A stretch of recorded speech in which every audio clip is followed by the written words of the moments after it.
How to criticize, and not be hated for it. Principle 2, call attention to people's mistakes indirectly. Most of us react angrily to direct criticism. Nobody enjoys making mistakes, particularly in front of other people. Scolding and criticizing serve only to degrade one. People will respect us and be more willing to improve if we expose their flaws in a subtle and indirect manner. Rather than outright criticizing someone, draw their attention to the behavior you want them to improve.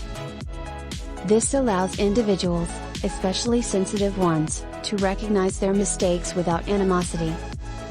If you praise someone before condemning them, skip the word but and substitute it with and, because people tend to forget everything they heard before the but.